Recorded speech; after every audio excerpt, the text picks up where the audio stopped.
war is hell, but for some, it's heaven. While the images of death, misery, and destruction on the battlefield are all too real, what if I told you there's another side to war, one filled with profits, stock market gains, and booming business deals? Every bomb dropped and every bullet fired has a cost. For every soldier on the front lines, there's a profit margin being calculated in a boardroom thousands of miles away.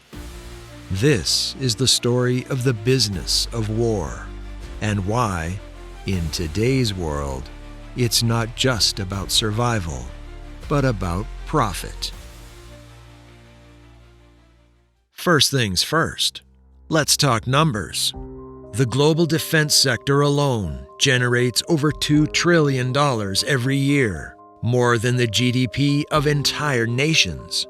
And although the general public may believe that war is an unavoidable result of political unrest, it is evident that profit is a major factor in war operations. These days, nations aren't just trying to keep themselves safe. No, today, they're using war as a way to make money. At the center of this apparatus lies the arms trade. Nations all across the world invest billions in the creation, production, and sale of weapons, fostering a never-ending war industry. For example, think about the military-industrial complex for a second. It consists of a network of government officials, defense contractors, and arms manufacturers who collaborate to keep war profitable. But how? Putting two and two together, these aren't merely arms and the armor manufacturers. The never-ending desire for more is the driving force behind the advancement of cutting-edge technology, drones, cybersecurity, and surveillance systems. Look around you. Businesses that have perfected the art of war profiteering include Lockheed Martin, Raytheon, and Northrop Grumman. Ever thought why their stock values rise whenever there is instability throughout the world? So, in actuality, war not only claims lives, but also presents chances for only a handful of wealthy individuals to add more zeros to their already flourishing bank accounts. The result? We get to call this the world that we live in, where even in the midst of such uncomfortable reality, we sit quietly about the blood spilled on battlefields, directly translating to stock earnings. So, who really benefits from this machinery of war? It's not just governments. Behind every conflict, there's a vast network of defense contractors and lobbyists pulling the strings from behind the scenes.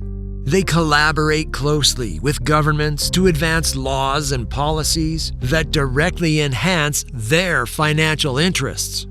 In turn, the weapons business has mastered the art of influence, contributing millions of dollars to political campaigns in an attempt to win large contracts with the government. To make it even easier to understand, consider the city of Washington, D.C., which is brimming with lobbyists pushing for increased defense spending. Reports claim that defense contractors have actually spent billions on lobbying to make sure their interests are upheld. This influence isn't limited to the U.S. Around the world, defense contractors fight to keep conflicts alive, whether in Yemen, Ukraine, or Israel.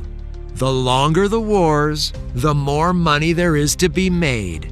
And what's even more unsettling is that these companies frequently sell weapons to opposing organizations, playing both sides. Because when money is involved, the distinction between government contractors and private military firms becomes blurred. And the result? Wars increasingly turn into economic contests in which the powerful always come out on top, rather than their ideological conflicts. War isn't just a fight on the battlefield. It's also an economic game, one driven by supply and demand. Businesses are also always rushing to satisfy this need, and governments will stop at nothing to maintain their military might. What's worse is that the game doesn't even end there, though. Restoration begins after a war, giving defense contractors and commercial businesses the chance to join in and repair what was lost. But this is where it becomes especially sneaky. Reconstruction initiatives in war-torn nations like Afghanistan and Iraq have brought billions of dollars to companies like Bechtel and Halliburton. This is the ugly truth about the war economy. Companies profit not just from the destruction, but from the aftermath, a never-ending cycle of destruction and profit. As we've seen, war isn't just fought on the battlefield. It's a system carefully engineered to keep profits flowing. But if you truly want to understand how this game plays out, let's take a look at two of the world's most glaring examples: Israel and Ukraine. Here, the business of war is not just theory. It's unfolding in real time. Let's take a closer look at what this business of war looks like in real time. Two examples: Israel and Ukraine.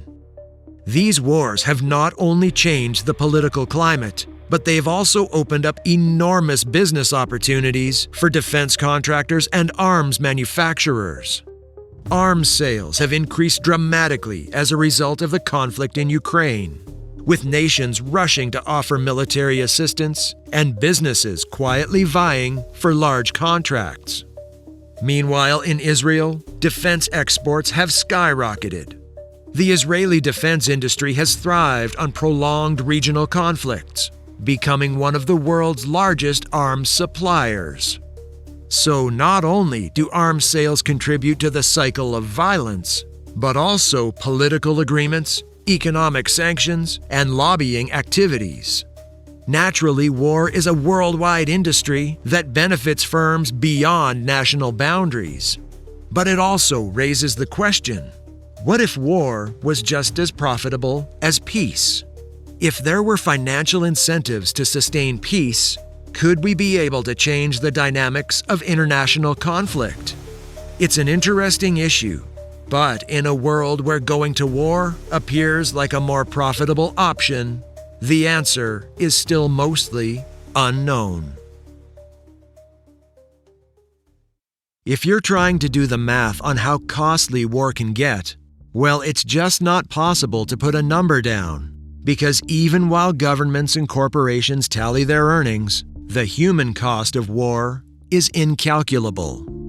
For every dollar made, lives are lost. Families are torn apart. Generations are traumatized. For those on the battlefield, war isn't a profitable venture. It's a nightmare.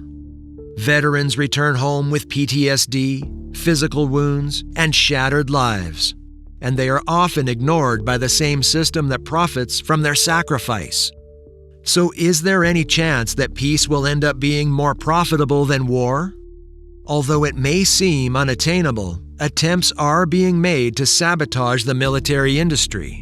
There are signs of hope in the form of peacekeeping groups, international agreements, and even technology advances that are meant to help solve conflicts.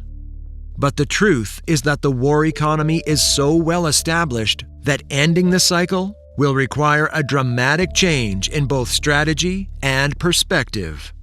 Could we use the trillions of dollars we spend on defense to fund diplomacy, peace projects, and conflict resolution? What if there was an equal effort put toward averting conflict as there is in maintaining it?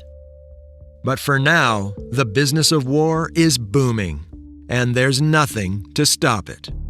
But maybe, just maybe, there's another way forward. War was always about money. The only problem is, we've been too focused on ending the fighting to realize why it started in the first place. Hey guys, like what you saw? Give us a thumbs up and share this to your family. We want to hear if you think war is a destructive business or a necessary evil.